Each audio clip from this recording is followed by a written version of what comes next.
Olá, alunos, tudo bem? Vamos conversar hoje sobre o estudo do seno na circunferência trigonométrica, né? Então, temos aqui a nossa circunferência trigonométrica e note que ela está um pouquinho diferente porque eu destaquei um dos eixos. Lá na aula sobre circunferência trigonométrica, a gente simplesmente falou em eixo horizontal e eixo vertical. A partir de agora, esses eixos vão receber nomes, né? Hoje, o eixo vertical ele vai ser chamado de eixo seno. E é neste eixo que nós vamos marcar o deslocamento vertical dos ângulos que vamos marcando sobre a circunferência. Para isso, a gente precisa lembrar alguns arcos fundamentais. Por exemplo, seno de 30 é igual a 1 meio, de 45 raiz de 2 sobre 2 e de 60 é raiz de 3 sobre 2. Né? Mas por que o seno de 30 é 1 meio? Né? Então vamos pensar da seguinte maneira. Se você vir lá na tua circunferência trigonométrica e você marcar um arco de 30 graus, por exemplo, né? Vamos marcar um arco de 30 graus, por exemplo. Este arco de 30 graus, quando sua sombra é projetada no eixo vertical, o deslocamento que temos em relação a zero, né? Aqui seria o ponto de encontro, né, dos eixos, né, que seria a origem igual a zero. Esse deslocamento que a gente tem aqui é exatamente igual ao quê? Igual ao seno de 30 graus. E a gente sabe que o raio desta circunferência trigonométrica é 1. E quando você marca o seno de 30 graus, esse deslocamento ele corresponde a exatamente a metade do raio. Por isso que a gente tem que o seno de 30 graus é igual a 1 sobre 2, ou seja, a metade do raio unitário. Mas a pergunta agora é a seguinte: como que eu faço para encontrar, então, o seno de 240 e, por exemplo, o seno de 3030? Né?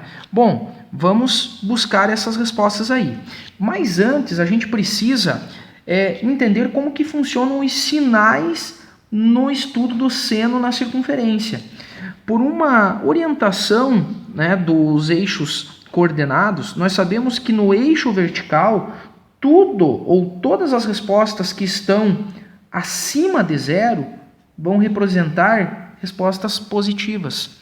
E todas as respostas que estão abaixo de zero vão representar respostas negativas. O que eu tenho aqui? Eu tenho exatamente os sinais para o seno.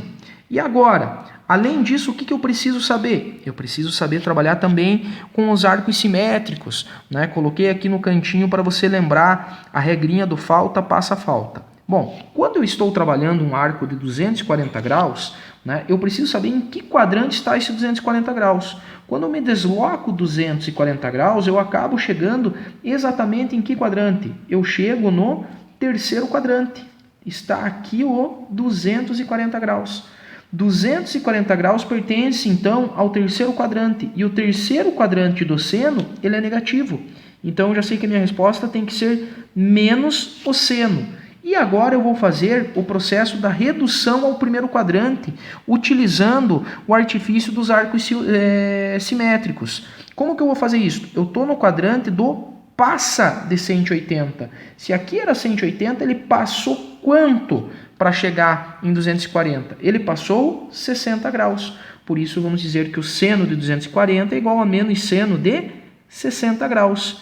E se você for verificar os arcos fundamentais, vamos ter então que esta resposta vai ser igual a menos raiz de 3 sobre 2. Legal. E agora, como que eu vou fazer então para encontrar o seno de 3030, por exemplo? Para encontrar o seno de 3030, por exemplo, eu vou ter que primeiramente encontrar a sua primeira determinação positiva. Como que eu faço isso? Vamos fazer aqui no cantinho, assunto que a gente já viu em aula anterior. Vou pegar esse 3030 e vou dividir ele por 360. Bom, vamos lá então. Como que isso vai ficar? Vai dar 8.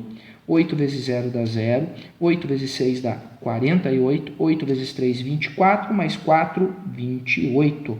Né? Ele vai dar 0, 8 para 13, né? Vai dar 5, 28 para 29 dá 1. Ou seja, encontramos que a minha primeira determinação positiva é igual a 150 graus. Então, falar em um seno de 3030 é a mesma coisa que falar num seno de 150 graus. Bom, e para encontrar o seno de 150 graus, eu vou proceder da mesma maneira que eu fiz no exemplo anterior. 150 graus obrigatoriamente vai estar em que quadrante? Se você for se deslocando, você vai encontrar que o 150 graus, obrigatoriamente, ele está onde? No segundo quadrante. Então, a minha resposta deve ser positiva para o seno. E uso a simetria. Ele está no quadrante do falta. Falta quanto para 180?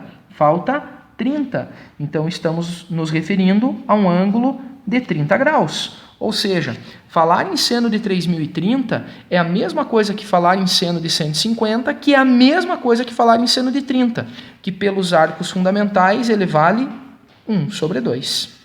Legal. Sobre estudo de seno na circunferência, basicamente é isto. Valeu!